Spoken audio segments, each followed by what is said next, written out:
Here we are. So it's been a year since my transplant, jaw transplant. Um, it's it seems like a lifetime ago. I tell you, a lot's happened. A lot's still going on.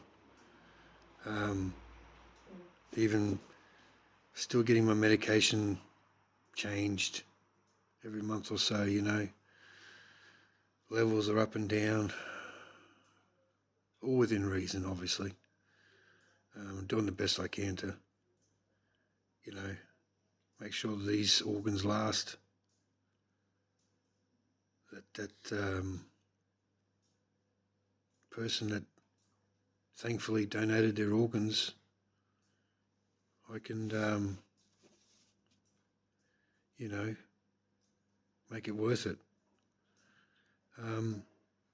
So firstly, just like to thank everyone that's reached out to me since I've been back, and if I get talking to anyone, they all ask me how I'm going and how's things going, and look, I'm better.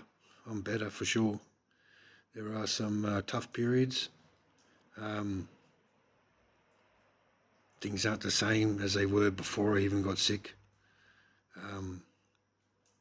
For some unknown reason, I just can't. My body doesn't react the way it used to. Not with the kidneys side of things, or the pancreas, or the diabetes, or all that stuff.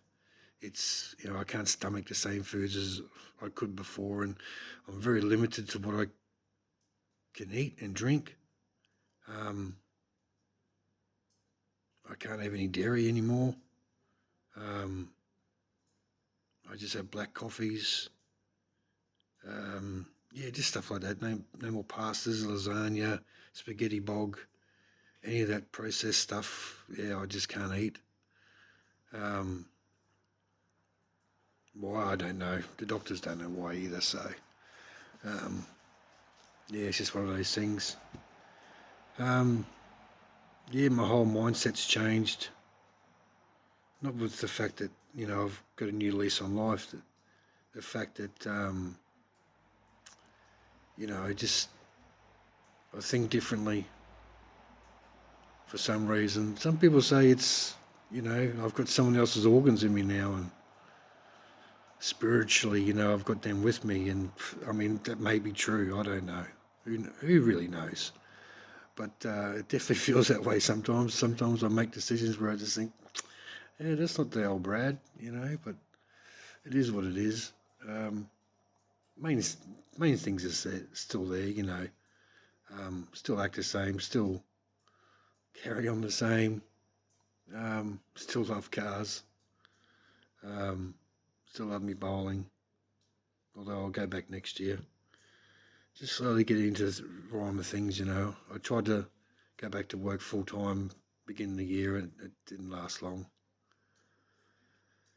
Body couldn't handle it. I was dehydrating. I was drinking 8 litres of water. The doctor said I was just dehydrating too much to stop. So I've gone back to work part-time. So I'm doing security now.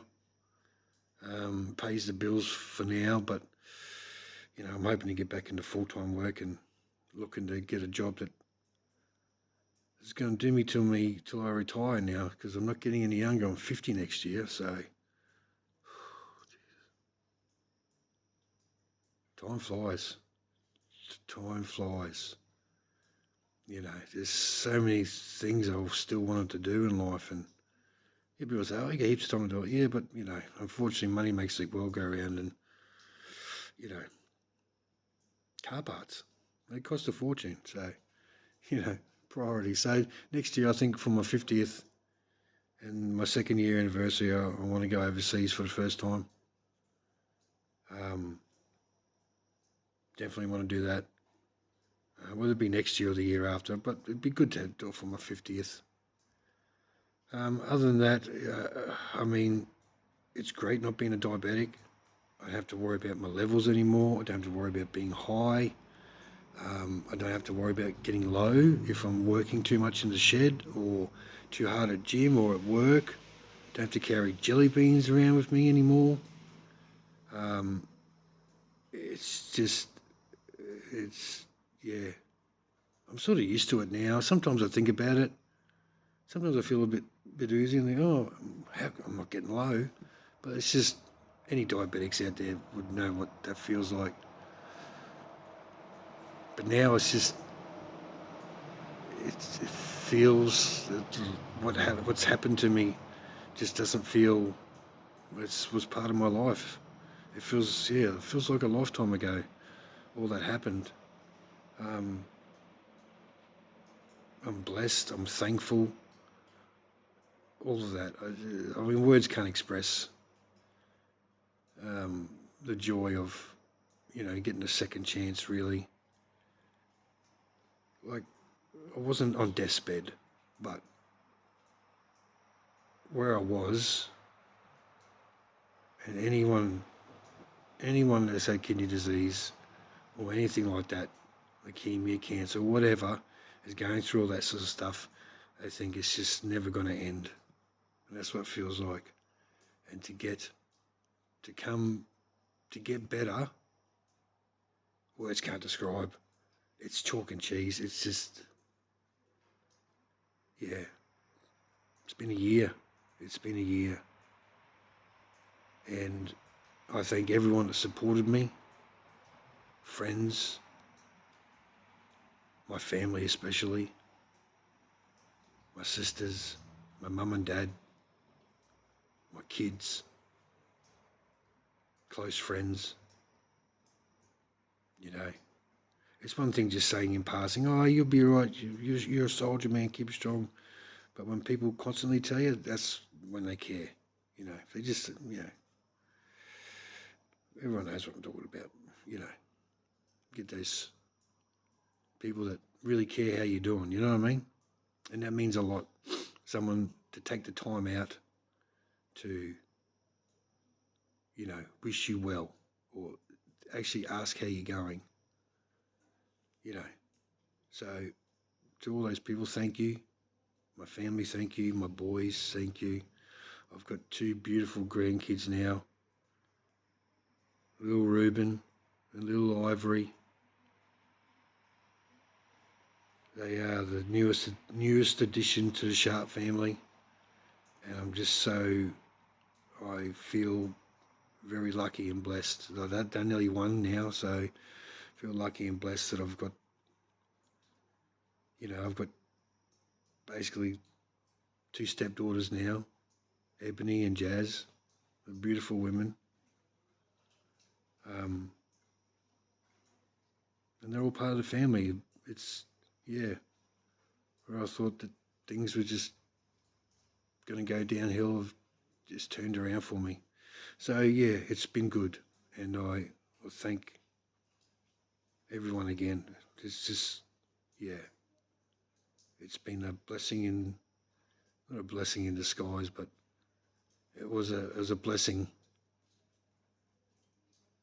that those organs were donated. And I never thought about that all my life. I can't get it out of my head. And I struggled for a bit beginning of the year with it. I felt mad guilt for a couple of months. Guilt.